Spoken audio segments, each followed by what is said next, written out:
Yooshee daree masqala gumnaa daree yooshee daree jedhu dur yeroo kana.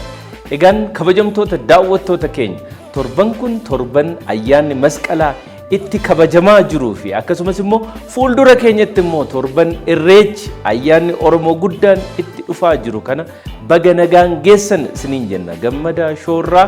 Egaan daawwattoota keenya akkam jirtu nageenyi badhaadhaa isiniin jecha sagantaan keenya torban kana eegalee jira. Torban kana ammoo albama baay'ee bareedaa fi aartii Oromoo keessatti immoo sadarkaa olaanaatti faarfamaa jiru ayyaantu iftuu yamiidhagsituu koo onneen koo cimee sittoobsaa karoorsaa albama Andu'aalam Gosaa kan bara kana bahe keessatti immoo nama gahee leencaa taphachaa ture Lalisaa Idris Adam keessummaa godhee waa'ee albama isaa fi akkasumas hojiilee isaa biroo isiniif dhiyeessuudhaaf qopheeffadheen jira. Hanga xumura qophii keenyatti nu waliin turaa isiniin jecha gammadaa show irratti ammoo oomishaaf tajaajila keessan beeksifachuu dhaabbileen barbaadan hundumtuu karaa toora lakkoofsa bilbila azala isinii keenyuun haaloo nuun jechuudhaan nu waliin hojjechuu dandeessu isiniin jecha kallattumaan keessummaa keenya guyyaa har'aa Lalisaa Idris Adam hamilee ho'aadhaan naasimadha.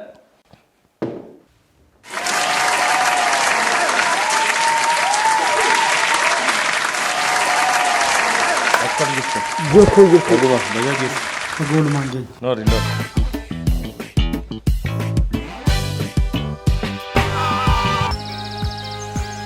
Biyya guddoo fi uummata bal'aa tajaajilaa bagattiin isin geejjinna. Itiyoo Teleekoom.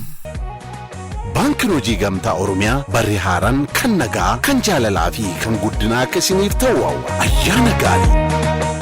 Baankii hojii gamtaa Oromiyaa. Met you in every brew. Met you, the perfect view.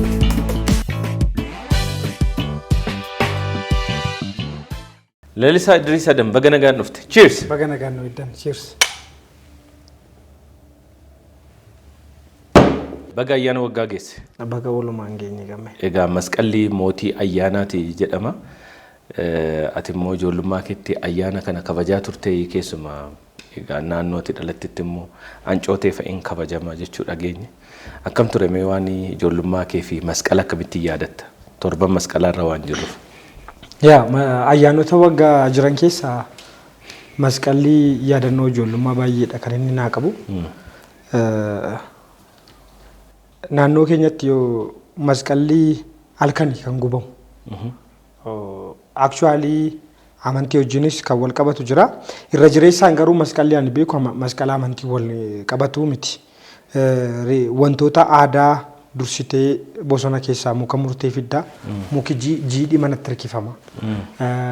Dursitee muki masqalaa kan boba'u iyyuu filatamaadha. Bakka innis waqtii kanatti bakka innis ni ga'a. Bakka innisatu falaxamee gogee seeraan naqamee xomborri qophaa'etu. Xomboruma iyyuu waggaadhaa jedhanii yeroo bonaa walitti qabatanii kaa'u. Walitti qabama waqtii eegdeetu keessa damartee bultee halkan suubii dhagaa kan gubamu. Masqalli egaa akka aadaa naannoo keenyaatti wantoota lama wal qabata. Tokko ancootee kan lammataa boqqolloo asheeta. Yeroo kana boqqolloo asheeta gaarii jira. Yeroo itti boqqolloon ga'u. Boqqolloon inni qe'ee inni maasaa qe'ee yeroo. Inumaanis kanan beeku boqqolloon yeroo jalqabaaf kan nyaatamu iyyuu masqala irratti masqala booddeedha kan namni officially nyaachuun kan jalqabamu jedhama.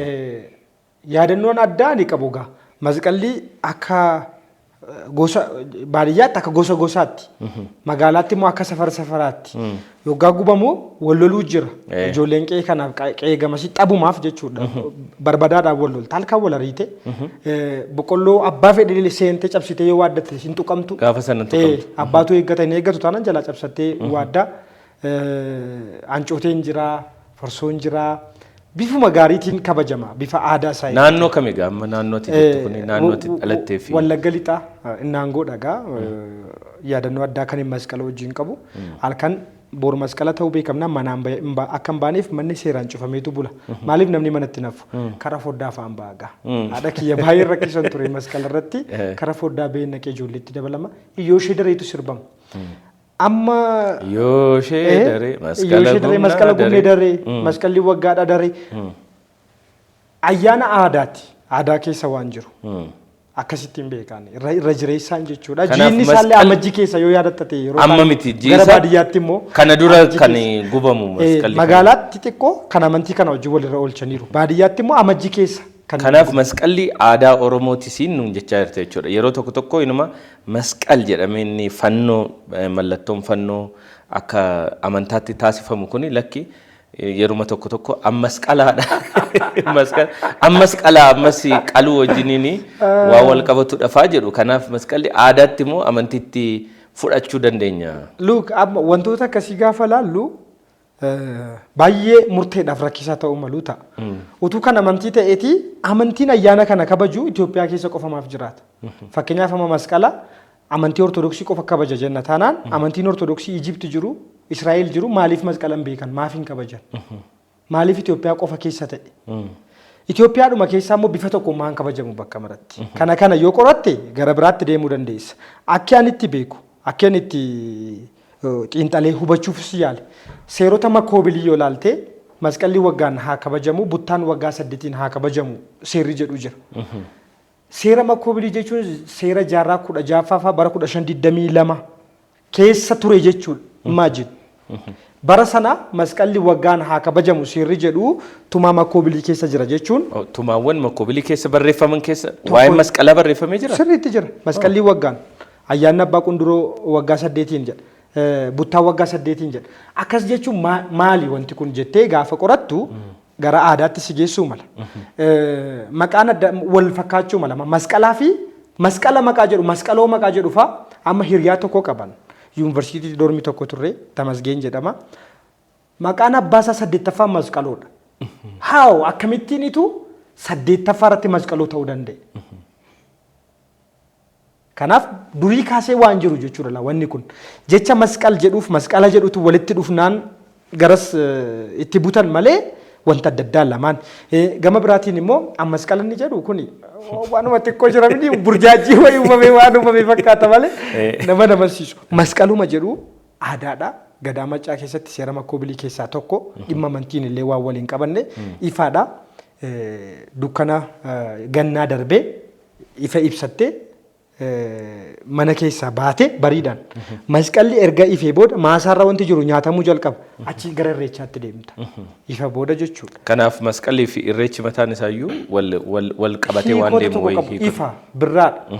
Waan birraan wal qabatu waan ifa agarsiisu. Asheeti gahuun booqa birraa gahuu wajjiniin waa wal qabatu. Egaa gaafa gara irreechaa fi masqala waan ayyaana ammoo garanatti as deebinu atis ayyaana guddaa tokko irra turte torban darbee kana keessa ayyaanni guddaan ati irra turte kun immoo dhimma eebba albama ayyaantu kan Andu'aalam Goosaati. Achirratti ayyaantu jechi jedhuyyuu namni waan kana yaades namni waan kana wallisas baay'ee nama jabaadha jedhan Dr. Gammachuu Magarsaa eebba sanarratti ayyaantuun albama atii fi irra jireessa Andu'aalam Goosaa waliin hojjetani ayyaantu jechi jedhuyyuu maali ayyaantuun immoo akkamittiin konseptiin isaa akkamittiin dhufe mee waan sanarraa waan xiqqoo nutti himi carraa kanaan albamii baay'ee bareedaa fi hawwataa dhugaa dubbachuudhaaf aartii Oromoo keessatti waan guddaa tokko dhagaa bu'uuraa guddaa tokko kaayee darbedha. Baga gammaddan siniin jechuun barbaada sii fi Andu'aalam Goosaallee. Baga walumaan gammannee gammee galatoomii gaafa sana waltajjii irratti Dr. Gammachuun argamanii turanii haasaa isaan illee ati dubbattee waan ayyaantuu kana namni maqaa kaasee nama dubbii koo dhufee jedhan. Ayyaantuu mata duree jedhu kanaafi wallee ayyaantuu sanallee kitaaba Dr. Gammachuu Saakaa Oromoo Knowledge jedhu keessaa fudhanneetu kan barreessine. Akka review goonee review sanarratti hundoofne waan barreessine jechuudha. Bakka biraa waan dhufee hin qabu. Dhimma beekumsa Oromoo ka'umsi isaayyuu kitaaba Dr. Gammachuu Magarsaati. Ayyaantuu mata duree jedhu albeemichimtuu mata duree ayyaantuu jedhu ta'uu akka qabu gaafa walaloo sana xumuruu sammuutti naa dhufe. Akka carraa ta'e Andu'aalem wajjin hojii sadaffaa keenya ture ayyaantuun. Yeedaloowwan sadii natti ergee gara Ameerikaa deeme Anduuni waggaa 2 dura or 3 ta'uuf deema. Waggaa sana yeedaloowwan sadan Anduun natti erge keessaa yeedaloon baay'ee sammuu koo qabatee kana ture. Duukaan dhiphadhe baay'ee yaada akkamii qabachuu qaba yeedaloon kun walaloo akkamiitu irratti hojjetamuu qaba waan jedhu baay'ee dhiphachaan ture. Akka carraa ta'ee kitaaba Dr. Gammeen dubbisaa ture. Jechi waa'een ayyaantummaa waa'een ayyaantuu akka isaan itti ifa baasanii barreessan tokko waan ani hin beekne beekumsan duraan hin qabne tokko na barsiisuu caala hedduu akkan qaroomaa gurraachotaa dinqisiifadhu akkan boonu na godhe kitaabni sun. Waa'ee yeedaloo sanan jecha adeema jechuudha. Akka carraa ta'ee abboomaan immoo yoggaa sana abboomaa margaa jechuudha. 6 kiiloo yuunivarsiitii jira. Ani immoo maastersii kiyyanii kan maastersii kiyya jalqabaan hojjechuuf qorannoo irra jira ture. Mana bunaa nuti buna dhuguu jaallannu tokko jira. Abboomaa wajjin wal beellamne achi jalatti hin taa'u. Abboomaan dhufe. Yeedaloo kanatti agarsiiseen itti hime. Yaadi ayyaantuu jedhu naa dhufee jira. Ayyaantuu nama ayyaantuu barbaadu. Akka waan nama ayyaantummaa barbaadutti. Garuu walii gadi deemee nama ayyaantuu barbaadu waan gaarii barbaadu tokko ta'ee akka barreeffamuu qabu naa dhufeera. Lafa naa taa'uu dide jechuun waraqaa irratti naa qubachuu dide yaadi kun na jeeqeen jedheen. Maal si gargaaruu naan jedhe. Walaloo kana otoo wajjin hojjenne natti tolaan jedhe. Abboomaan baay'ee itti tole. Aktuwaali abboomaan walaloo sirbaa hojjechuu hin barbaadu ture. Fedhii hin qabu ture. Itti tolee soo bakka kilaasii galeen ba'aa na eeginaan jedhee ani mana galeetan abboomaa eegee jechuudha. So irra deebinee kitaaba kanaa dubbisnu yaada jedhu kaasne. Mata duree ayyaantuu jedhu sana guyyaa guutuu irra wallee jechuudha. Waliif ibsa akkaataatti nuuf gale ibsa. Baay'ee gadi fagoodha. Namni hagammaatti hubatee diteeyilii hubatee yoo jiraate adoonnoo ammammaatti wantoota barreeffaman namoota naa bilbilan irra diteeyilii nama hubatee hin argine. Sanarratti hundoofneetu tokko tokkoon kukkunnee ayyaantuu walaloo jedhu sana lafa kaa'uu dandeenya jechuudha. Kanaaf walaloon ayyaantuu walaloo kan kee fi kan abboomaa kan kiyyaaf kan abboomaa margaati jechuudha. Guutummaan ergaa achi keessa jiru waa'ee beekumsa Oromooti. Waa'ee soodduu heedachuuti, waa'ee tulluu heedachuuti. Akkas jechuun tulluuf sagadu soodduuf sagadu jechuu miti. Ayyaantummaa fi lubbuun akkamitti wal qabata yaada jedhu ibsa. Waa'ee dhaddacha wallaa fi lamiiti. Kalaandariin Oromoo keessatti waa'ee kallachoota jiran yoggaa kaastu waa'ee wallaa waa'ee lamii kaasta jechuudha. Waa'ee wallaa fi lamiin ayyaantuu fi urjiin maali yaada jedhu achitti kaasta. Achi booda immoo ayyaantummaa dhabuudhaan maal akka miidhame dubbata. Ulee urjii kamtu safara deemsa kee fageenya karaa jedha.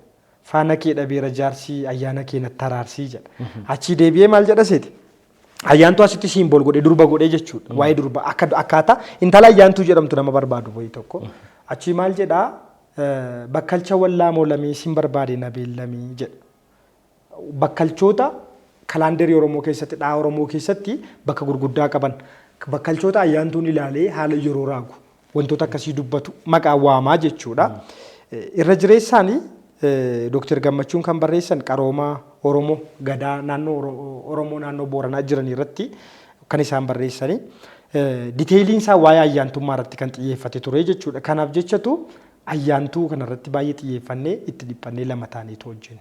Waa'een ayyaantummaa yeroo ka'u, waa'een ayyaanaa, waa'een ayyaantummaa yeroo ka'u namoonni baay'een amantaa wajjinii wal qabsiisu, seexana wajjinii wal qabsiisu, hafuura hamaa wajjinii wal qabsiisu. Kan akkamittiin kaasta ayyaantummaan seexana wajjinii waan wal qabatudha moo waan Oromummaa wajjin wal qabatu tokkodha moo amantii wajjin immoo wal qabachuu danda'a. Namni amantii modern ta'e hordofu fakkeenyaaf namni kiristaana ta'e namni musliima ta'e tokko waa'ee ayyaantummaa kana Oromummaa isaa wajjiniin akkamitti wal qabsiisee ilaaluu danda'a jettee yaaddaati. Ayyaana jechuun garuu hiika biraan qabu. Wanta waaqaaf nama gidduu jiru jechuudha. Hafuura waaqaa gabaabsinee yoo hiikne malee hiikni ayyaana garuu baay'ee guddaadha. Namni kamiyyuu ayyaana qaba. Uumamni kamiyyuu ayyaana qaba. Wanti ayyaana dhabee hin jiru. Ayyaana jechuun isaaf uumaa isaa, isaaf amala isaa, isaaf jireenya isaa gidduu wanta jiru jechuudha. Wanta guddaa jechuudha. Al tokko wantoota maatii keessatti dhagaa guddanne keessaa wantoota na rifachiisan jira. Ayyaanni irraa ka'e gaafa dhageesse beektaa? Ayyaana irraa kaasee dhufe. Ayyaana irraa kaasee jechuun namni tokko gaafa rifatu ayyaana irraa ka'e jedha. namni tokko balaaf gaafa saaxilamu ayyaana narraa ka'e jedha. Sii galee waaqatu si hafuurri wanti si eegu tokko sirraa yeroo deemu jechuudha ayyaana sirraa ka'e jechuudha. Kanaaf waan baay'ee guddaadha. Waan guddaa waan si eegu jechuudha. Sii galee so ayyaantu jechuun hiika dogoggoraa baay'ee qabaatee beeka. Diikshineeriidhuma afaan Oromoo baay'ee irratti illee ayyaantu jecha jedhu akkaataan taaniin hiikamee irra deebiin diikshineeronni barreeffaman gubatanii deebi'anii barreeffaman jiru. Ayyaantu jechuun jechoota afaan Oromoo keessaa jecha baay'ee ulfaataa fi hiika guddaa qabu jechuudha. Kanaaf albeema kanaaf ni mala. Dooktar Gammachuun illee sanuma dubbatan waltajjii irratti yoo yaadatte gaafa sana kan isaan jedhan kanuma irra deebi'aniitu haasa'an isaan. Kanaaf namoonni baay'een maqaa ayyaantu qabdanii maqaa keessan kana hiikaa isaa wajjin sirriitti eeggadhaa jechaadha. An miidhamee eelee cabeeraa siinsi ganee baree waan baraa tulluu moo soodduu heedadhu eessatti kan si argadhu jedha. Siinsi ganee baree waan baraa. Dhume bakka walalicha keessatti dhume bara yaadichi hiikni ayyaantummaa. Wanti baraan nuti barree sababni nuti miidhamne sababni nuti cabne maali? Sababa ayyaanni nurraa ka'eef akka jechuuti. Kana caalaa baay'ee isaan haasofnu namni dhaggeeffatu. Kana caalaa yoo baay'ee haasofnes walaloon yookiin waan aartiidhaan barreeffamu tokko namoonni waan sana barreessan dhaggeeffataan yookiin dubbisaan akka barbaadetti akka hiikkatu yaadu garuu waanuma xiqqoo karaa agarsiisu yoo ta'e malee diteelii isaa irratti wanti dubbannu hin jiru. Abboomaa wajjin gaa walaloo wallee Andu'aalem kana keessatti abboomaa walaloo biraatis qaba jajjaboo baay'ee walaloo jabaa aartii Oromoo kana keessatti iyyuu walaloo jabaan akkasii jiraayee waan nama jechisiisu abboomaa wajjin sin hiriyummaa jabaas qabdu walaloo abboomaa hedduu duuba atis gulaaluudhaan ilaaluudhaan waliin hojjechuudhaan baay'ee jirtu. Duraan dursee kanaan duras bara dheengaddaa abboomaan carraa kanaan keessummaa gammadaa shoo ture walaleessa ani baay'ee jaalladhuu fi dinqisiifadhu. Mee abboomaa wajjiniin hojiiwwan amma hojjettan kanarratti abboomaan duraan namuma walaloo gaggabaabduu barreessee biraa galu ture amma gara walaloo walleettis dhufaa jira. Akkamittiin gara kanatti galchite abboomaa dhiibbaa keetii laata? Dhiibbaa koo qofa jedhee yaadu haa ta'u malee garuu hiriyummaan keenya sadarkaa hiriyummaa jedhu irra darbeera. Jechuun nuti obbolaadha. Wantoota ogbarruu wal qabatanii jiran waan inni hojjetu hundumaa duuballee namni jiru abboomaa waan inni hojjetu duuba sanis jira. Akkas jechuun yaada wal jijjiiruudhaan yaada waliif kennuudhaan akka wanti sun jabaatuuf immoo wantoota dubbifamuu qaban illee waliif heeruudhaan fakkeenyaaf yaada akkasii dhiise mee kitaaba kana irratti ilaali jenneen wal harkaa fuunee wantoota ilaalla. So walaleessaa jabaa dhaloota kooti abboomaan. Walaleessaani baay'ee itti amanuu baay'ee illee dinqisiifadhu abboomaadha. Walaleessitoota keessa abboomaa dinqisiifata jechuu dandeenya? Walaleessitoota amma jiran keessa namni abboomaatti naaf dhiyaatu. Warra durii keessa? Warra durii keessaan akkaataa lamaaniin ilaala actually. Mana amantaa keessatti hin guddadhee Addisuu Waayimaa anaaf walaleessaa looreetii yoo jedhe nama maluuf walaleessaa ajaa'ibaati. Si galee? Faarfannoota isaa keessatti baay'ee walaloo jajjaboodha. Amazing. Kuusaa jechootaadha jechuu dandeessa. Yaada ayidiyaa akka inni itti yaadatu ibsatu. Kan lammataa Hacaaluu Hundeessaa yoomiyyuu taanaan walaleessaan itti naaf dhiyaachuu danda'u hin jiru. Anaaf Hacaaluun Sheekispiirii Oromooti. Akka inni itti wantoota bifa salphaatiin wanta guddaa tokko ibsatuu fi akka inni itti bareedina immoo keessa kaa'u. Wanta fokkisu bareechee sitti himuu danda'a. Si galee simeetu fa'aa jira. So walaleessitootaan baay'ee dinqisiifadhu. Warri durii kana warra ammaa immoo abboomaadha. Abboomaan tokko sitti meegaa simeetu fa'aas jedhee simeenis ni jira. Anaaf isaan walaleessitoota gurguddoodha. Dhiibdee gara walaloo walleetti kan galchiteen abboomaa gara walleetti fiduu kan walleetti nagashayyuu isa kan gara walleetti nagashayyuu abboomaadha. Si'a baay'ee abboomaan amala akkamii qaba seeti? Hin haasa'u yoo ilaalte taate abboomaan hin callisaa wantoota moo hubannoodhaan ilaala baay'ee gadi fageessee ilaala. Walaloowwan koo gaafa dubbisu walaloon kee bar walaloo leeriksiidhaan naan jedha. Durumayyuu walaloo leeriksii jalqabaan hojjedhe kuullee koo kana Hacaaluu Hundeessaa ture yoo yaadatta ta'e. Walaloo sana gaafan barreessee ani leeriksiif ta'a jedhee miti. Niin barreessee just waan hin dabarfachuu barbaadu waan hin dubbachuu barbaadu barreessee abboomaan citeen bada malee kun sirba ta'a yaada jedhu kaasa. Achi ani namoota kan biraaf kennuuf baay'ee yaale. Weellistoota kan biroo jechuudha. Hubachuu dandeenya. Kuullee koo. Wallistoonni biroo akka wallisanii. Kennee fi ilaalanii namni natti deebiseefaa jira. Sirba ta'uu hin danda'u jedhanii. Achi abboomaan citee man bada walaloon maastarpiisii akkasii hin jiru. Walaloo kan ammoo abaluuf hin malu namoota maqaatti kaasu. Hacaaluudhaaf malan. Abbooma dhiisii Hacaaluun nama guddaadha walaloo. Arguuf iyyuu narroo qomaan Hacaaluu haa akkamittiin jedhaa inuma ta'a jedha silkii Hacaaluu barbaadee ofiisaatti bilbilee baay'ee. Namni wayisii bilbilaa itti haasa'ii jedheen hanagaa. Haceetti walaloo sana kenne akkuma abboomaan jedhe Hacaaluu walaloo sana dubbisee fixee kennaa hammate. Hedduu jaallate. Walaloon hojjechuuf waggaa 2 guutuu yaadate. Ingaleefi jechuudha. Sure. Al tokko walaloo isa barreessu caalaa isa hubatutu si gammachiisa beekta. Walaleessaan gaafa barreessu waan ibsachuu barbaade wayii qaba harka didee waan biraa ibsa walaloon si'a baay'ee. Namni dubbisu waan walaleessaa yaadee barreesse hubate jechuun namni sun dandeettii ajaa'ibaa nama qabu jechuudha. Hacaaluun baay'ee gammade. I think na yaadadha yoon dogoggoruu baadhe guyyaa facaasaa natti fakkaata kan inni narraa fuudhee kamisa isaa istiidiyoo nu geesse nu dhaggeeffachiise. Saffisa guyyaa lamaatiin jechuudha. Anis afaan isaarraa kanan dhagee yeroo gabaabaa keessatti wallee hojjetame akka ta'e. Guyyaa lamatti dhugaa rabbii guyyaa lamatti hojjete anaaf abboomaa nu fudhatee istiidiyoo dhaqee nu dhaggeeffachiise waan jennu wallaallee walaloo sana baay'ee jaallatee ture. Egaa abboomaatu na dhiibe siin jechuufani achi boodaanii okay akkas jechuun barreessuu nan danda'a jechuudha. Leeriksii yaada jedhu tan dhufee akka carraatee ogbaruudha kan hin baradhe. Ogbarruu fi afaaniin baradhe 6 kiilootti. Okay. Digriin kee jalqabaa ogbarruu fi ogbarruu fi afaanii. Digrii lammaffaas ogbarruu fi afaaniinis hojjedhe. Digrii lammaffaa inni lammaffaan. Leadershipii kan biraas baradhe. Garuu waan isii kaaseef yoggaa ogbaruu barattu gaa diteelii wantoota waa'ee walaloowwanii waa'ee barreeffamootaa ni qoratta miti. Leeriksiin maali waan jedhu ittiin dhufaa deemee jechuudha.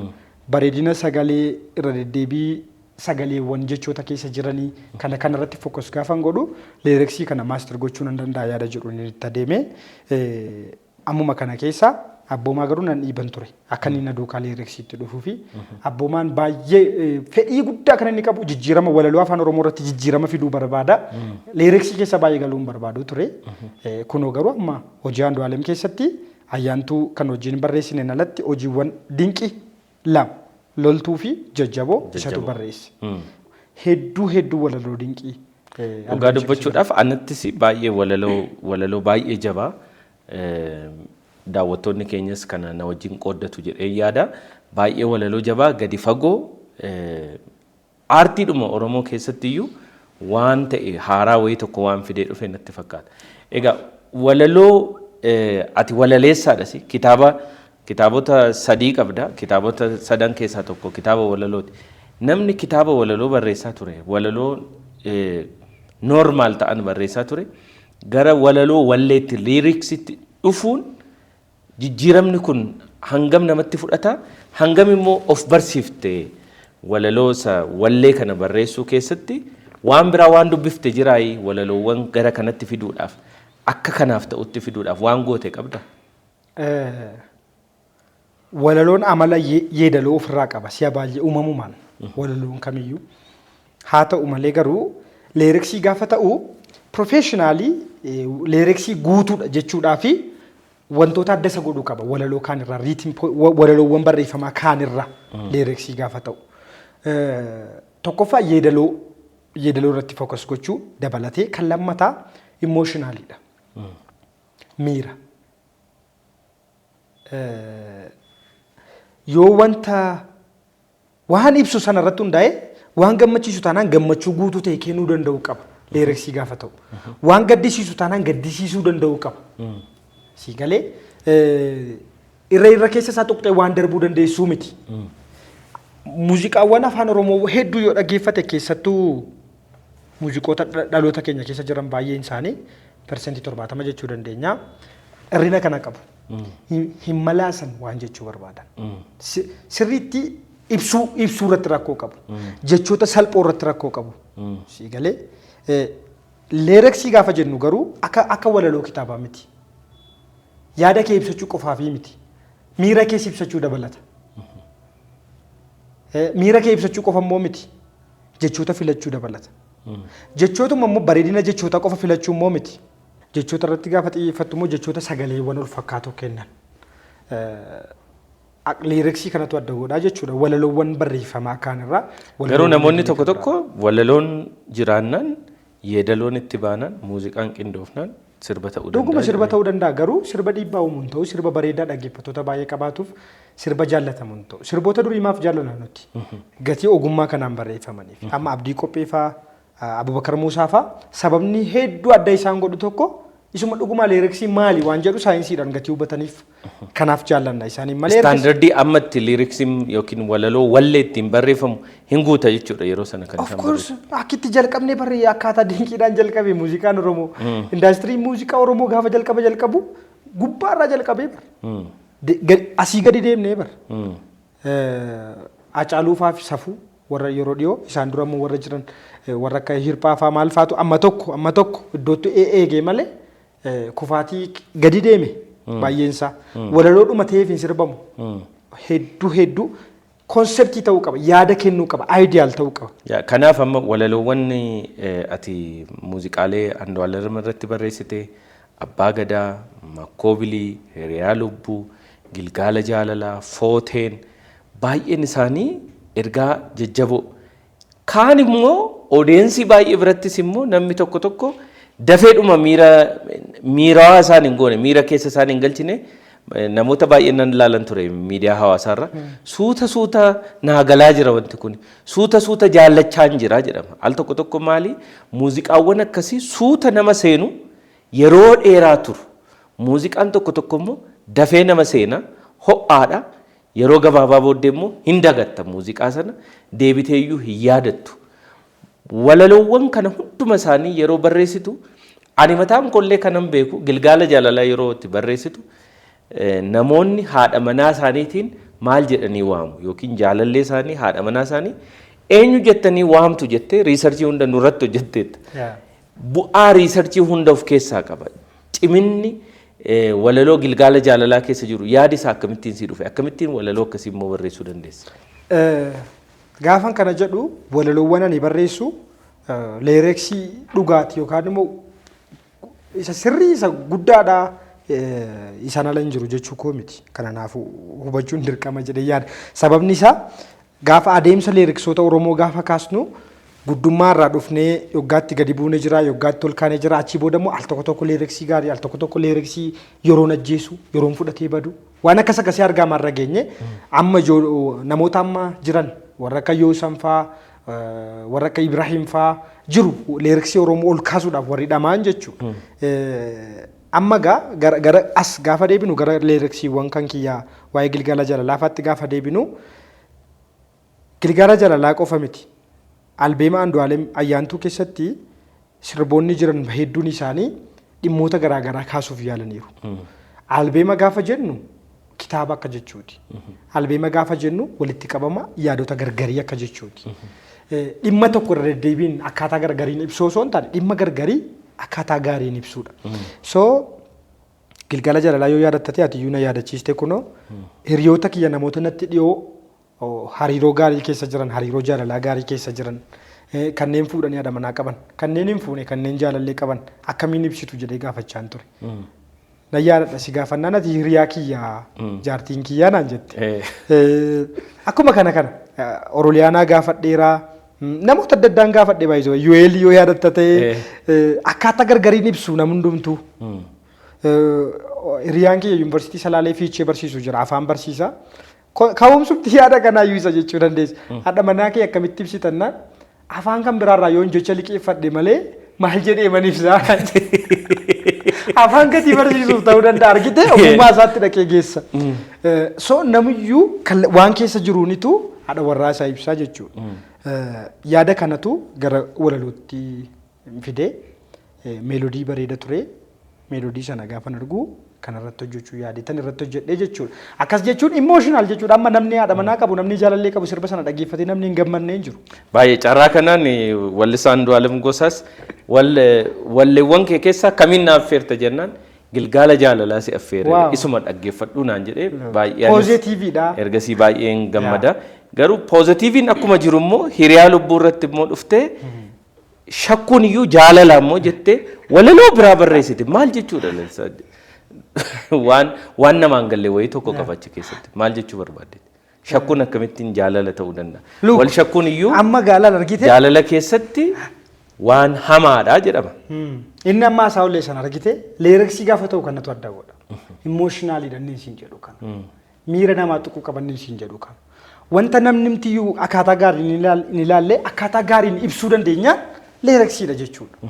Walaloo isa kaanirraa ulaagaan itti leeriksiin adda tokko isa kan dhimma miiraati.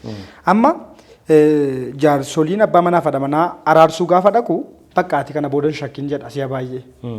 Sigalee tolee shakku jedhee waadaa galuu danda'a abbaan manaa. Haadha manaadhaanis hin shakkiin jechuu danda'u tolee hin shakku jechuu dandeessi. Haadha manaa kun shakku jedhee namni dhaadatu jiraachuu danda'a. Hin soba. Miirri dhiirris durbis abbaa manaa fi haadha manaa taa'anii qooddannu baay'een lafti itti daangaa qabaatu jira shakkiin. Shakkiin jira nama hundaa keessa. Faaktii homaa gochuu hin dandeessu. Haadha manaa kee namni wayii tokko akka malee ho'ee yoo duukaa haasa'ee keessi kee waa yaaduun dhiisu dubbachuu dhiista malee. Sigalee maaf na shakkitaa itti irra deddeebiidhaan jaartiin kee yoo kan si gaafatu ta'e yookaan jaarsi haadha manaa isaa kan gaafatu ta'e yeroo sanaaf jira miti of moo fi kan si shakku sin shakku ani mina itti sobuu dandeessa garuu kan si shakku gatii si jaalladhuuf namni jedhu nama muraasa. Hin hubatamus miira kana liiriksiitti jijjiiruun ni danda'ama. So shakkiin jaalala waan jaallatuuf shakki waan jibbuuf utuu ta'e bardhiisee deema achi keessatti kan jedhu dagatamuurra shakkamuu wayyaa jedha. Si dagadhee dhimma mataa kee jiraachuurraa si shakkuutu siif gaariidha. Si shakkaama wajjin jiraachuu. Naa fayyami si shakkaa jedha. Naa fayyami si shakkuun na gammachiisa. Si shakkuun natti tola. Naa fayyami akkan si shakkuu. Nan gaafatiin maaf na shakka. Tarii mufattee laata sanarra deebi'ee immoo si gaafadhu jedha. Bakka ani gatiin si shakkuuf gatiin si jaalladhuudha. Akka kanatti kan inni ibsu. So amma yaadota kana fa'aa amma haasaa keessatti gaafa haasofnu fa'aa amma leereeksii yaada keenya nuun ibsu. Gaafa yeedaloo dabalatu miira sana uuma jechuudha sii galee. Kanaafuu lalisaan garuu waan jaalalaa baay'ee barreessitee walaloo amma jiru kana keessatti wallee Andu'aalem kana keessatti irra deddeebiidhaan waan jaalalaa baay'ee barreessitee garuu ati baraneedha reefuu fuudhayyuu reefuu fuutaa suuraawwan kee cidhaa bara kana argine hedduu isaa irratti dhiyoodha nama amma reefuu fuudhe barri 2024 baratti fuute baratti albama tokko irratti parsantii 80 ol ta'uu danda'a. Gahee mataa kee taphattee irratti milkoofteedha. Bara milkiiti jettee yaaduu dandeessaa bara? Of course. 2024 wanta baay'ee qaba ture. Kanaaf lalisaan nama jaalalaati jechuu dandeenya? Of course namni kamiyyuu nama jaalalaati jedhee namana. Nama jaalalaati jechuu numa dandeenya. Sirriitti dandeenya. Albeema sana keessatti waan mul'ate qofaa miti. Barreessaa gaafa taatu miira hundumaayyuu ni qooddatta. Utuun fuudhin iyyuu akka nama hin fuudhetti barreessa miti reeyaan Gilgaala jaalalaa yoggas ammallee fuudhe. Kanaafuu barreessaa gaafa taatu waan fedhe iyyuu ta'uudhaaf carraa qabda waan fedhe dhamdhamuudhaaf carraa qabda. Yaadaan imaajineshiniitiin. Ani immoo carraa kanaan sin gaafadha erga fuute asii haadha manaa kee eenyu jettee maal sii taate ani hiriyaadha siin jedheera. Gilgaala jaalalaa keessa wanta jiru hundumaa naa ta'uu dandeessi hafe manaa koo hiriyaas naa taatii waan hundumaa naa taatii isheen. Kanaaf waanuma deebiinsaa Gilgaala jaalalaa keessa jira jechuudha. Egaa gara walaloowwan jaalalaa irraa immoo gaafa as deebinee waa'ee makkoobilii fa'aa haasofnu immoo makkoobilii keessatti irra deebiidhaan mootii jechootni jedhan deebi'anii ka'u. Garuu makkoobiliin hangani beekutti abbaa gadaati. Abbaa gadaa maccaa kan ture seerawwan hedduu kan baasaa ture. Maa inni abbaa gadummaa fi mootii kana maaliif wal qabsiisuu barbaadde miira addaan uumuu jettee yaadda lalisa? Dhugaadha jalqaba gaafa walalicha fixu taa'ee yaadaan ture. Amma wanti kun komiin kaasuu yaada jedhu fa'aa kaasaan ture. Jechi mootii jedhu kuni hiika king jedhu yookaan immoo nugusa isa jedhan kanaa kan qabaate dhiyoodha. irra deebiin seerota makoobilii gaafan ilaalu mootii gosaa jedhaa bakka bakkatti kan Walda Yohaannis barreesse irrattis kan kitaabolee adda addaa waa'ee isaanii barreeffame irratti kan Nagaasoo Gidaadaa barreesse irratti illee jechuudha. Mootii jecha jedhu makoobiliin kan fayyadame bulchaa yookaan liiderii jecha jedhuufii miti. Abbaa duulaa yookaan immoo nama waraana geggeessu akka jechuuti. Gosoota kan biroo Oromanii Oromummaatti galan keessaa namni tokko irra deddeebiin lola yoo injifate yoo Oromoodhaaf lolee injifate mootii ta'ee muudamuu seerri jedhu faallee jira.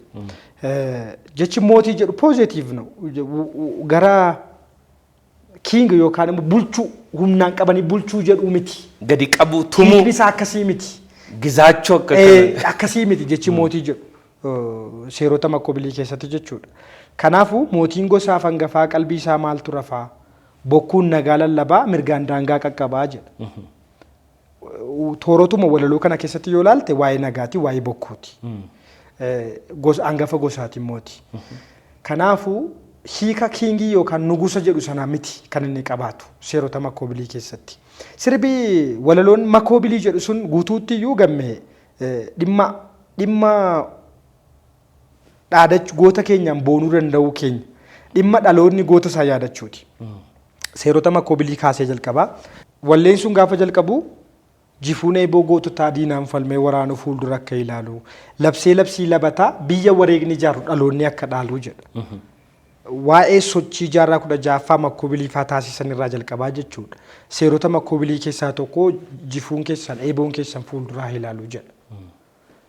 Yeroo hundumaa qophaa'aa ta'aa jedha. Qophaa'oo ta'aa jedha. So seerota makoobilii irraan kaasee jechuudha. Achi yaatumaa makoobilii seera caaluu jedha. Injeja makoobilii jejeetu. Ati baay'ee seerota makoobilii jaallatta yeroo makaan iyyuu. Maaliif hanga kana jaallachuu?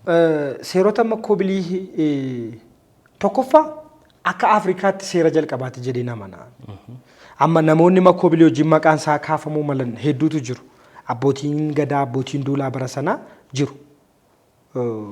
Bakkeewwan biraa odaawwan kan biroo jalatti gootonni maqaan isaanii dhaamuu malu jiru. Makoobilii ijoollummaa kiyyaa kaasee carraa dhagaa guddachuu dabalatee carraawwan ani wantoota barreeffame dubbisuun argadhee ta'uu mala. Warra kaan amma waan barreeffame dubbisuuf hedduu yaalullee baay'ee isaa sadarkaa afoolaatti kan hin dhagaa jiru hin argan. Kan makoobilii faranjoota irraa Zesaagaa of makoobilii kan jedhu irraa kaasee kan 1832 barreeffame kaasee haga Nagaasoo Gidaadaatti haga dhufee obbo Alamaayyootti jechuudha. Baay'ee barreeffameera gadi fageenyaan carraan dubbisuu argachuu arganneerra jechuudha. Kan lammataa makoobilii dhugaa dubbachuuf taanaan utuu saba kan biraa ta'e yookaan sanyii kan biraa ta'e tiyoorii ta'e yuunivarsiitiitti wanta baratamu. Maakaaveelii barannaa miti amma maakaaveelii dubbisnaa miti tiyooriiwwan siyaasaa keessatti. Tiyooriin maakaaveelii balleessuudha. Nama si fuuldura jiru tokko tooftaa ittiin kaastee bakka isaa qabattuudha. Tiyooriin makoobilii garuu dubbattee dubbii xumuruudha. Nama danqaasti ta'e tokko akkamittiin akka ofirraa geggeessituudha. Si galee kamtu gaarii addunyaa kanaaf. Addunyaan wanta gaarii cinaatti ignore gootee wantoota akkamiirratti akka xiyyeeffatu kanaaf har'aa barta. Achi keessatti amma farsoo addunyaa macheessee maakaaveelii lagatee qe'ee gurraacha keessaa makoobiliin dhalatee jedha. Yoo argite ta'e. Maqaan isaanii wal fakkaata. Barri isaan itti qabsaa'an wal fakkaata. Maakaaveelii fi makoobiliin jaarraa 16ffaa bara 15 keessa bara. Si galee yorichi wal fakkaata. Lamaan iyyuu tiyoorii poolitikaa keessatti maqaa guddaa namoota qaban. Seeronni makoobilii akka Afrikaatti illee seerota ati caasaan himtu seera tokkoffaa lammaffaa sadaffaa jettee haga 60moota keessatti artiikilii seera qabu. Si galee afoolaan darbaa ture immoo barreeffamee jira ture seerri sun. Heddumminaan gadaa maccaa keessatti agayoonaa ergasii seerri fooyyee hin jiru. Seera makoobilii irraan asii seerri fooyyee hin jiru. Tumee makoobiliiti jedhu abbootiin gadaa maccaa. Kanaaf afoolumaan walitti afoolaan daddarbaa dhufee carraa dursa barreeffamuu garuu argate. Almost jaarraa 18ffaatti barreeffame jechuun garaagarummaa waggoota 200 qofaatu gidduu ture. Carraa afoolarraa gara barreeffamaatti darbuuf jechuudha. Kanaaf carraa argachuu odeeffannoo guutuu argachuu jiraate. Walumaa galatti waa'ee makoobilii si'a baay'een sitti kaasaa bifa barreeffamaan illee kan hin qopheesse jira. Maakaaveeliyaan jedhe. So gara fuulduraatti tiyoorii ta'ee wanta qoratamuu danda'u yuunivarsiitii keessatti jedheen amanaa hedduu waan ittiin dhaloonni of jajuu qabuu fi dhaloonni ittiin boonuu qabu goota lafa amma kana fagaatu qe'ee abbaasaaf deebise goota lafa gaarii ta'ee sanyiisaaf kenne geggeessaa jabaa seera tume geggeessaa jabaa saba isaaf wareegame. Kanaaf dhaloonni ittiin boonuu danda'u qaba jedhee tan amana. Baay'ee nama gammachiisa gaa walleen Makkoobilee anaafis my favorite track achi keessa baay'ee walleen baay'een jaalladhe wallee aadaa wajjinis waa wal qabatuu fi rukuttaan isaa aadaa wajjin yeedaloo aadaa waan qabuuf baay'ee wallee nama hawwatu. Egaa walleewwan kana keessatti waa'ee Andu'aalam immoo arganam. Andu'aalam walleewwan ayyaantuu keessa jiran hunduma isaanii akkaataan itti wallisu yeroo walleewwan adda addaa kana wallisu immoo sagaleen isaa akka inni itti walaloo kana hubatee wajjiniin dhayiinsa muuziqaa sana wajjiniin deemu baay'ee waan nama gammachiisu. Andu'aalam nama walalooti. Nama ofii isaatiiyyuu walaloo baay'ee barreessu. Yeroo gadi taa'u walaloo barreessu yeedaloo hojjechuudha hojii himti isaa mataan isaa. Akkasumas immoo sagaleedhaan waltajjiidhaan waan hedduudhaan dinqisiifachuu dandeenya. Kanaan duras qophii keenya irratti dhiyaatee dubbataa ture. Walaloo baay'ee ofii isaatiin barreessa. Walaloo baay'ee ofii isaatii barreessu garuu gara sirbaatti hin jijjiiru yookiin ittiin hin sirbu. Walaloowwan namoota biraa fayyadamuu filata. Dhiibbaa irraan geessistan immoo maal akkamitti kun ta'uu danda'e lalisa? Dhugaa Andu'aalam wajjinan dhimma hojii qofaa utuu hin taane hiriyaadhalleeti. Andu'aalam nama gaariidha. Eenyummaa gaarii nama qabu. Na ajaa'iba al tokko tokko. Amma Xilaawun Gasaseefaa namoota indaastirii muuziqaa Itoophiyaa keessatti baay'ee maqaa guddaa qaban yoo ilaalte Saayilee Dagaagoo faatu duuba jira. Walaloo warra walaloof dhiiseetu dhimma sagalee isaa irratti xiyyeeffateetu akkasitti mootii muuziqaa baay'ee beekamaa muuziqaa Itoophiyaa jennaan faranjiin Xilaawunii maqaa sitti dhoofti. Dhugaadha. Alii Birraa nama akkas guddaa nama akkas jaallannu nama akkas nuufi akka siidaa guddaatti ilaallu tokko dudduuba isaa yoo deemte Abubakar Muusaa fa'aa argita. Abdii Qophee argita. Abdii Qophee fa'aa argita. Si galee namoota gurguddaa. Leensaa Guddinaa argita. Amma yeroo dhiyootti jechuudha. Garuu Alii Birraa jechuun nama itti bu'amuu hin dandeenye muuziqaa keessatti nama qobaasaa qalaadii tokko bitee taa'u jechuudha. Si galee Andu'aalamitti gaafa dhuftu dhuguma akkati jette walaloo ni barreessa. Saampiliiwwan galu hundumaa irratti iyyuu walaloo mataa isaatiin gala Andu'aalamiin. Dhuguma hiika qabu jechuun walaloo ni bareedu hedduun isaanii garuu hin hojjetu. Sababni inni hin hojjenneefi yaada kan biraa fudhachuu namaaf bakka kennu hojii gareetti amanuu wantoota garaagaraa dabalataa. Ogummaa ofii kabajuu akkasumas na caalaa namoonni walalootti perfektii ta'an jiru jedhee gatii amanu. Jiru taanaan immoo ani immoo isan danda'uun hojjedha. Isan danda'uun hojjedha jedhee gara meelodii irratti xiyyeeffachuun.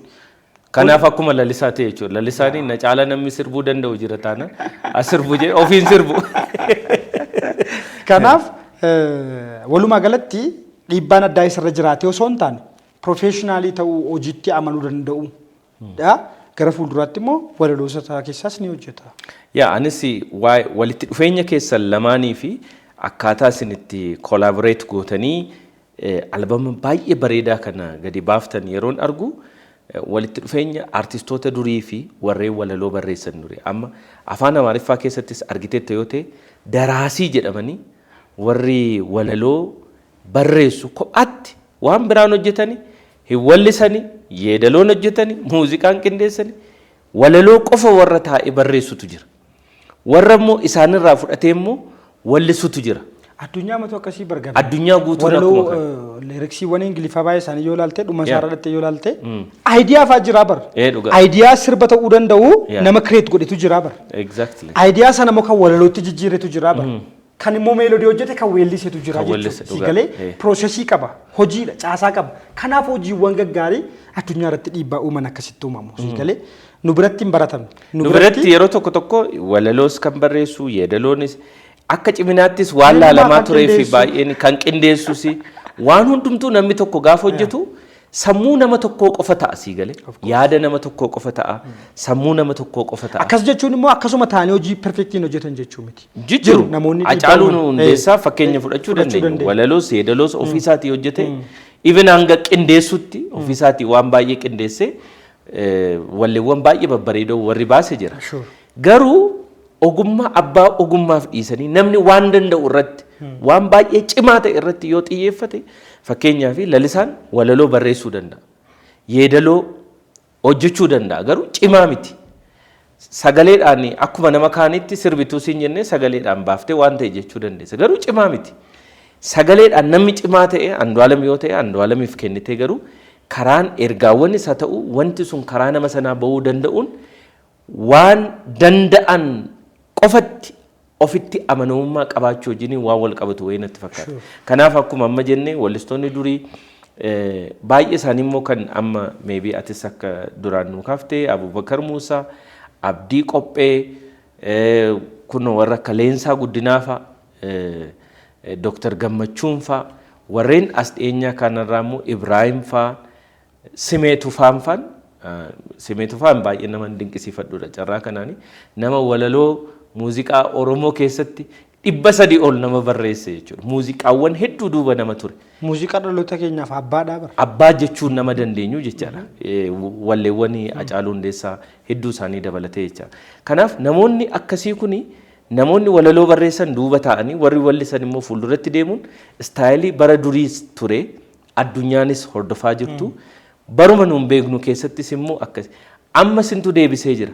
Walitti dhufeenyi keessan kun akkasittiin hojjechuun keessan kun jijjiirama hangamii fiduu danda'a muuziqaa yookiin industirii muuziqaa Oromoo irratti jettee amanta? Tireendii haaraadha jedhee namana wantoota jijjiiruu akka danda'us immoo kun namni hin arga. Waggaa 3 keessatti albeema piroojeektii albeemaa qabannee milkeessuu danda'uun keenya iyyuu kun agarsiistu tokko. Qindoominni akkam akka dhiibbaa uumu arguu dandeessa. Kana jechuun silaa wantoonni handhuura yeroo nyaachuu malan lalisaa irratti jiganii wantoonni lalisaa irraa yeroo nyaatan handhuura irratti akkasumas gama muuziqeessaatti gaafa qoodaman humnooti adda addaa gaafa walitti dhufanii wanti gaarii tokko yeroo gabaabaa keessatti hojjetamuu ni danda'a jechuudha. Wanti silaa waggaa 7-8 fudhatu waggaa 4 waggaa 3tti dhumuu ni danda'a jechuudha. Kanaaf namni namaa wajjin hojjechuu dandeenyaan namni dhuguma dandeettii isaa baasee sitti agarsiisuu dandeenyaan dhimmi hojiin hin hojjenneef hin jiru. Milkaa'ina albeema kanaa keessatti open minded ta'uun Andu'aalem wantoota fudhachuu danda'uun Andu'aalem hojii gareetti amanuun Andu'aalem baay'ee nama dhaga'uu danda'uun Andu'aalem naamusaan hojii isaa irratti xiyyeeffachuun Andu'aalem milkaa'ina sagantaa kanaati milkaa'ina albeema kanaati si galee utuu amma walaloo ban hojjedha jedhee imagine waggoonni tokko waggoonni 2 dabalamuu malu turanii jechuudha. Kanaaf yaadota dhufan waaw jecha walaloo kan biraa dhufes no amma walaloowwan ani geesse hundumaa fudhate jechuun miti yaandoon walaloowwan dide baay'ee qaba. Nama madaalu walaloo jedhee qaba. Si galee dhugumatti ilaalee walaloo isaaf ta'uuf isaaf hin taane filatee sammuu banaatiin qophaa'ee hojjechuu danda'uunsaa cimina tokko. Kanaaf qindoominaan hojjechuun milkaa'ina guddaadha. Andu'aalemiin akkamittiin ibsita lalisaanii ati mataan keeyyuu walaloo jajjabaa kana barreessitee nama immoo sirriitti si wallisee lafa si buusu argachuun kee ati iyyuu carra qabeessa jedhee yaada. Keessumaa wallisoo jabaa akka Andu'aalem kana wajjin hojjechuudha. Andu'aalem nama akkamii ta'e fuuldureen isaa maal ta'uu danda'a? Aartii Oromoo kana keessatti. Andu'aalem warshaa yeedalooti baay'ee.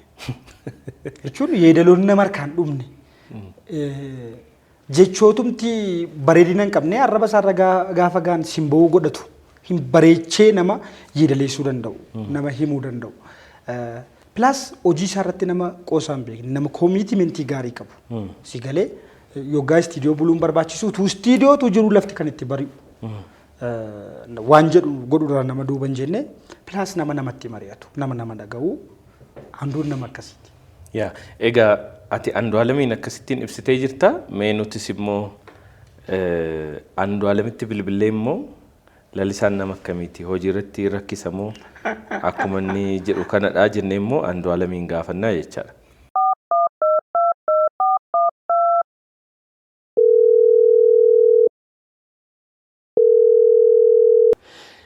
Egaan Anduu galatoomii waan toora irratti nu argamtee fi waa'ee lalisaa waa xiqqoo akkati nu jettuu fi Anduun lalisaadhaaf maali jennaan nu deebisee jira.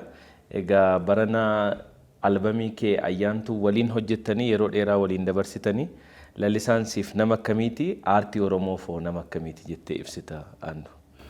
Gammee koo galatoomii waan naa bilbiltee fi carraa kana naa kennitee fi galatoometis ani nama baay'ee barbaachisoo fi hedduun itti gammadu keessaa tokko adda duree lalisaadha.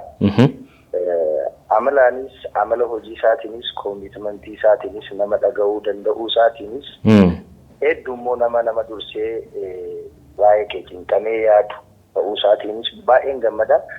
Walumaa galatti lalisaa baruu kootti hedduu gammadaan gammachuu guddaan qaba. Baga wal baree. Egaa lalisaan aartii Oromoo keessattis nama baay'ee ashaaraa mataasaa kaa'aa jirudha. Gama walleetiin akkasumas immoo walaloowwan waliin hojjettanii waliin hammam gammachuutti qabda walaloon isaa kunoo hammam jabaadha jettee amantee waliin hojjette? Ana qofa otoo hin taane kun amma sirbichi illee gadhiifameera. Uummanni hagam gammachuu akka irraa qabu waan argaa jiruu fi dhagaa jiruun hagam akka qalbii fi keessi isaa irraa gammade argaa jirra. Nama cimaadha. Nama waan hojjetamuu qabu beekudha. Ani immoo hedduu baay'een itti gammada jiru. Nama hojiiti lalisaanii, nama waan hojjetu beekudha lalisaanii, nama seenaa beekudha. Kaayyuu walii galatti. Namoota muraasa namni akka aartii Oromoo keessa jiran. Kanaafuu barbaachisummaan isaa hedduu guddaadha. Ani baay'ee gammachuu qaba gammee koo hojii isa wajjin hojjetee fi aayidiyaalee inni kaasu.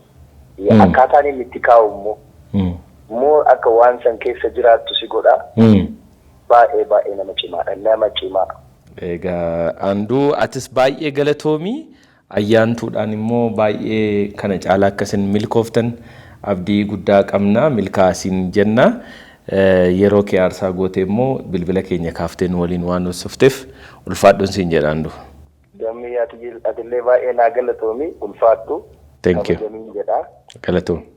Bara haaraa gaarii siif haa ta'u gammee ko. Ayyee ulfaadhu. Egaa amma Andu'aalamiin bilbilaan sirriitti ton gaafatiin kanan darbe waa'ee albama kanaa immoo xumuruuf yoo jennu inni biraan ati maneejera wallisaa Andu'aalam Gosaatis akkasumas immoo albama ayyaantus situ maneej gochaa ture yookiin waan san taateewwan sana bulchaa ture.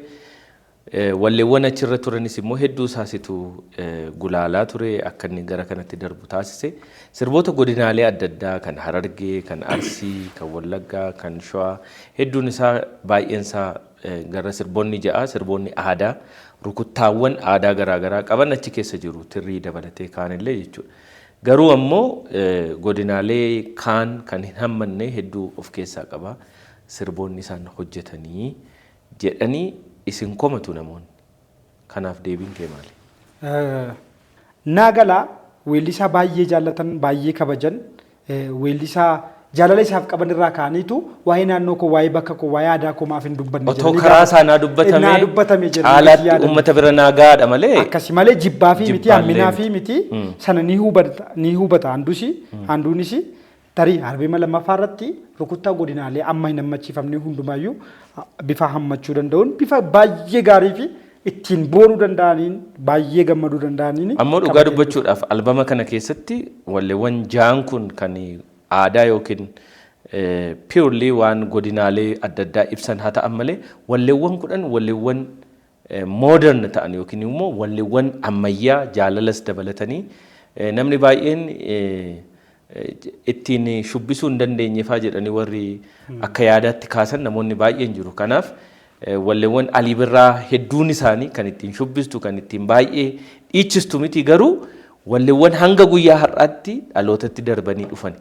Walleewwan immoo akka kanatti gara kanattis barsiisaa gara kanas immoo agarsiisaa deemuun dirqama keessan jedhee yaada.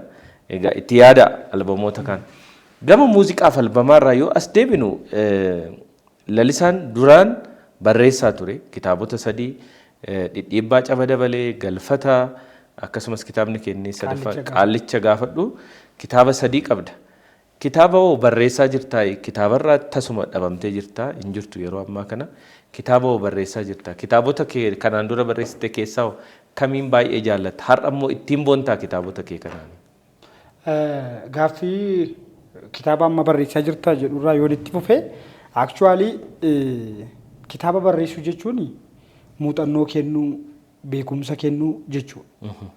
Tokkoffaa muuxannoo keerraa barreessita, kan lammaffaa waan beekturraatu barreessita. Waan dubbisteerraa beekumsa horatteerraa barreessita. Kan biraan baroota jireenyaa jiraatte keessatti wantoota si mudatan maal barreessuu maltaa. Warra kana lamaan irratti hundaa muuxannoof beekumsa jechuudha. Kitaaba barreessuun namni tarii wantoota kalaqa ta'an akka asoosamaa walaloon harka koorra jiru. Dhimma maxxansuu dhabuun wal qabatan haalamatti waan addunyaan irra jirtu numa argita gama ogbarruu maxxansaatiin hedduu gara dijitaalitti yoggaa deemamaa jirutu jira. Kanaaf jecha wantooti harkatti qabadhanii jiraatu. Kitaabota kana dura barreessite jettee warri inni ati maqaa dhooftee jira. Dhiibbaa caba dabalee bara haayiskuulii baradhu ture kan hin barreesse. Galfatallee akkasuma haayiskuulii yoggaan jiru. Qaallicha daa'ima turte yuunivarsiitii waggaa tokkoffaa waggaan jiru. Waggaa ijoollummaa kootti waan hin barreesse. Amma gaafan ta'ee yaadu namoonni kitaaba sana dubbisanii naa bilbilanii yaadanaa kennan jiru. Garuu ammayyoona garuu gaafa yaadu kitaabota gaafan ilaalu fana rifadha. Namumti dhiisi kitaaba maxxansiin gurbaanaan jedhu maalumaaf dhibee waggaa sanaan jedhu gaafan ta'ee yaadu. Gaafan kana hin jedhu itti gaabbu yookaan itti qaana'u miti. Akka nammas hin jedhe beekumsaaf muuxannoo irratti hundaa'uu qaba. Dhimmoonni kitaabaa dhimma qoosaa miti. Yoo beekte barreessi. Beekte gaafa jedhamu beekumsa kennuu yoo dandeesse. Muuxannoo nama barsiisuu danda'u yoo laatte barreessi. Amma fakkeenyaaf kitaaba obbo Isaayyaas Hordofaa fa'aa yoo ilaalte Isaayyaas Hordofaa jechuun maanguddoo jechuun nama umurii dheeraa jiraate muuxannoowwan hojii hedduu nama qabu. Beekumsa guddaa namarraa argannu jechuudha. Waan inni barreesse dubbisu akka carra qabeessaatti of ilaallee teenyee dhaga'u akka jechuuti. Waan baay'ee irraa baranna tooftaa jireenyaa. Mucaan waggaa 16 kutaa 11 baratu Lalisaa Indiris kitaaba inni barreesse muuxannoo maalirraa argatta? Elementarii fi haayiskuulii gidduu. Yoo dubbises immoo maalirraa argatta? Mucaan kun kitaabota baay'ee dubbisee utuudhuma barreessee maal kan itti irraa argattu? Keessumaa asoosamni fa'aa yoomessa qabaa. Waan hedduu qaba. Waan hedduu amma fakkeenyaaf umuriitti ijoollummaatiin kitaabota barreessanii namooti dhiibbaa uuman akka addunyaatti jiru. Aanni Firaankaa fa'aa kaasuu dandeessa. Faaktii ishee irratti raawwatame, maatii ishee irratti raawwatame kan isheen barreessite. Muuxannoo waggaa sanaati kan isheen barreessite. Amma rifeer ta'ee kitaabni maqaa waamamu waa'ee Naaziratti isheedha. Haa ta'u malee aadaa barreeffama keenyaa keessatti yoggaa dhiyoo as wanta mul'ataa jiru. Barataa kutaa 8 kitaaba barreesse jedhama. Credit waan ajaa'ibaa godhetu wrong dogoggora guddaa. Namni kutaa 8 baratu akkamitti kitaaba barreesse? Yeroo sana namni na qabu dhibe namni na dhowwu dhibe jedhee yaada jechuudha. Nama tokko deebiseera yeroo ta'e tokko kutaa 12 baradha naan jedhee kutaa 12 tan kufee naan jedhee namni sun kutaa 12 tan kufee jedhee kitaaba baallee peejii 70 or 60 taatu wayii asoosama barreessee jedhee natti dhufee kitaaba kana naa beeksiftu malee naan jedhe. Ati maa eessa baratta jennaan aanaa ni beeku xiqqoo tokko keessa aanaa sana keessa barata. Kutaa 12 in kufee aanaa sanarraa bakka biraa godinallee dhaqeen beeku kitaaba asoosamaa barreesse jedhee natti dhufe. Obboleessa koo kitaabni asoosamaa anis akkuma tamma jettee Isaayyaas Hordofaa fudhachuu dandeessa. Dhaabaa Wayyeessaa fa'aa kitaaba isaan barreessan. Magaalotumallee kitaaba sana keessatti barreessitu beekuu danda'us irra jiraata. Aadaa naannoo sana jiru, amala uummata naannoo sana keessa jiru, experiensiin kee waan hedduudha kan of keessaa qabu. Kanaaf wanti ijoollummaadhaan barreessan yeroo tokko namoonni duubatti deebi'anii yoo ilaalan yoo nama akka kee kana ta'an malee dogoggoreerra jedhanii waan hin amanneef. Dogoggora qofaa miti baay'ee. Amma fakkeenyaaf yoggaa sana gaa ammuma tokkollee gulaalaa qabna turre namoonni nu dursan kitaabicha ilaalanii sirna qubeessuus haa ta'uu dogoggoroota yaadaa namoonni sirreessan jiruu turan. Dabalatas immoo yoggaa sana akka warraaqsaatti ilaalama ture. Yoo yaadatta ta'e waggaa bara 2012 afaan Oromoodhaan kitaaba akka garaa keetti gatiin argannee fi badaasa ta'u gaariisa ta'u kitaabni afaan Oromoo jiraannaan barreeffamu yoggaa jettu turte. Barreessitoonni gurguddoonnis maaliyyuu haa ta'u barreeffamee ba'u jedhanii gammadanii addara nu dhungataa turan barreessitoonni hangafoonni keenya. waa'ee xiiqii afaan oromootiin barreessineetti agarsiisuudha jechuudha. Sababa qabna sababa barreessine waggaa sanatti. Isinis yeroo sana barreessaa jedhamtanii fooxaa fa'aa. Ilaa sababni jira. Haa ta'u malee garuu ammatti sababni hin jiru. Barreessinaa waan gaarii na barreeffamu. Barreessinaa wanti dhiibbaa uumu wanti jireenya namaa jijjiiru haa barreeffamu. Kanan ta'u taanaan namni kobbee isaa lafaa ol kaasuutu baate. Afaanicha ajjeesuudha. Afaanicha balleessuudha. Kanneen dubbisaniifis yaaduu qabna al tokko tokko. Warrumti dubbisanuuf filatee dubbisuu danda'u qaba namni. Kanaaf warreen amma qulqullina kitaabota afaan Oromoo amma jiran irratti yaada akkamii qabda? Maaltu immoo godhamuu qaba jetta akka lalisaatti? Gaaffii kee jalqabaa wajjin gudunfuu fi barreeffama koo duraatti nan qaana yookaan nan gaabba jechuu miti. Yericha waan ibsu qabaachuu mala. Haa ta'u malee garuu ammatti barreeffama dhugumatti dhiibbaa uumuuf barreeffama sanarra wayyaa'aa ta'e barreessuu qaba gatiin jedhuuf wantootni of harkatti qabee bilcheessaa jiru ni jiru. Gara fuulduraatti qabadhiinan dhufa malee barreeffama keessaa hin baane addunyaa barreeffamaa keessaas ba'uu hin danda'u. Kan lammataa qulqullina ogbarruu afaan Oromoo guddisuu jechuun afaanicha guddisuu jechuudha. Qulqullina ogbarruu Oromoo mirkaneessuu jechuun afaanicha ol kaasuu jechuudha. Isa kana gochuu kan danda'u immoo qaamota adda addaa ta'uu mala mootummaa dabalatee dubbisaa dabalatee barreessaa dabalatee jechuudha. Barreessaan waan gaarii haa barreessu. Afaan Oromoon guddisuuf barreessaa. Ogbarruu galaana ogbarruu Oromootiin coba tokko cobsa jecha jedhamu tokko nuun cobsin hin barbaadu. Nu guddisuuf hin cobsin. Isuma dhugumaa onnee isaarraa haa barreessu wanta gaarii ta'e haa barreessu. Dubbisaanis immoo ogbarruu Oromoo gargaaruufanii bite kitaaba inni jedhu hin bitin. Yoo barbaadee miti inuma hin bitin. Ogbarruu Oromoo guddisuuf osoo hin taane beekumsa argachuuf haa bitu. Inni barreessus ogbarruu Oromoo guddisuuf utuu hin taane beekumsa kennuuf haa barreessu. Yoggas ogbarruun keenya gara gaarii gara qulqullina qabutti ni deema jechuudha. Amma danda'ametti immoo wanta hojjennu beekumsaan muuxannoodhaan dubbisnee gabbisnee wanta gaarii ta'e tokko barreessuu danda'uu qabna jechuudha. Egaa ati barreessaadha, walaleessaadha akkuma jenne gaazexeessaadha. Gaazexeessummaadhaan immoo kanaan dura barruulee gullallee poostii fi akkasumas immoo OMN'if gaazexeessaa taatee hojjetteetta. Akkasumas immoo yeroo ammaa kana carraa kanaan piroodiisara Gammadaa Shoowti.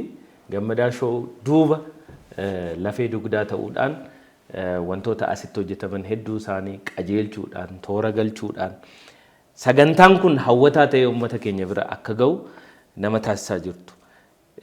Ogummaa isa kamitti caalaa deemuu barbaadde yookiin isa kamiin caalaa mul'achuu barbaadda? Gaazexeessummaa keessa turuun barbaada. Agammaatti hojiiwwan gaazexeessummaa yuunivarsiitii akkam ba'een kanneen hojii gaazexeessummaa jalqabee piriintingii miidiyaadhaan hin jalqabe. Gullallee poostii afaan Oromoo editariin TV ta'eetan jalqabe. Achii gara OMN'tti darbee aankarii ta'eeraa, riippoortera ta'eeraa, qophiilee qopheessaan ture. Ergasii as miidiyaalee dhuunfaa adda addaa warruma akka riisaa miidiyaa kanaafaa jechuudha. Miidiyaalee akkas akkasii keessa hin jira. Gara fuula duraatti gara aankariitti deemuun barbaada. Oduu dubbisuutti deemuun. Akkam jirtu kabajamtoota daawwattoota keenyaa galgala si arguuf deemna jechuudha. Gaazexeessummaa keessa turuun barbaada. Akkasii yaadni koo kan mataa kiyyaallee hojiiwwan piriintingii miidiyaas gabbisuu nan barbaada. Kanagaa. Kanaaf gara fuulduraatti miidiyaa ammaaf maqaan dhaamne wayii irratti otoo ati oduu dubbistuu si arguu dandeenya jechuudha. Oduu dubbisuudhaanis gulaaluudhaanis na arguu maltu. Egaa Lalisaa Idris Adam baay'ee kana caalatu yeroo fudhachuu dandeenye ergaawwan jajjaboo fi akkasumas immoo waan adda addaa irratti gadi fageenyaan haasa'uu dandeenya. Egaa atis akka piroodiisara keenyaatti sa'aatiin keenya waan nu daangessuuf kana caalaa waan nu ayyamtu natti hin fakkaatu. Egaa gama hundumaaniyyuu gama barreessummaadhaanis gama hundumaanii nutis akka Gammadaa Shootti milkii guddaa siif hawwina. Akkasumatti itti fufisiin jenna. Keessummaa keenya immoo taatee guyyaa har'aa kana waliin yeroo kee qaalii kanarraa waan waliin dabarsiteef galatoomuu ulfaadha. Thank you ulfaadha. Cheers. Cheers.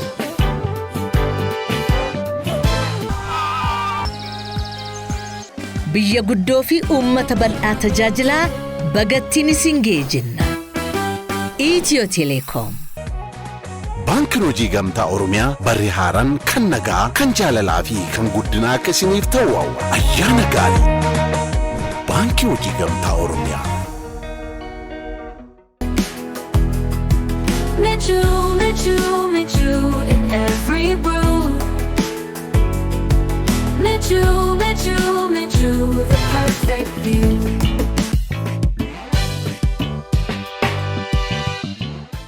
Egaan kabajamtoota daawwattootaa fi hordoftoota gammadaa shoo turtiin hedduu bareedaa akkasumas waa'ee dhimma albamii ayyaantuu Andu'aalam Gosaa barreessaa walaloo kan ta'e Lalisaa Idris Adam waliin kan guyyaa har'aa taasifne kana fakkaate hanga xumura qophii keenyaatti nu waliin waan turtaniif galatooma ulfaadhaa isiniin jenna gammadaa shoo irratti immoo tajaajilaa fi akkasumas oomisha keessan beeksifachuu warri barbaadan hundumti keessan karaa lakkoofsa bilbila as jala isinii keenyuun haaloo nuun jechuudhaan nu waliin hojjedhaa isiniin jenna torban keessummaa biraa guyyaa ayyaana irreechaaf qabannee kan isiniif dhiyaannu ta'a nama torbanii nu haa taasisu ayyaana gaarii isiniin jenna.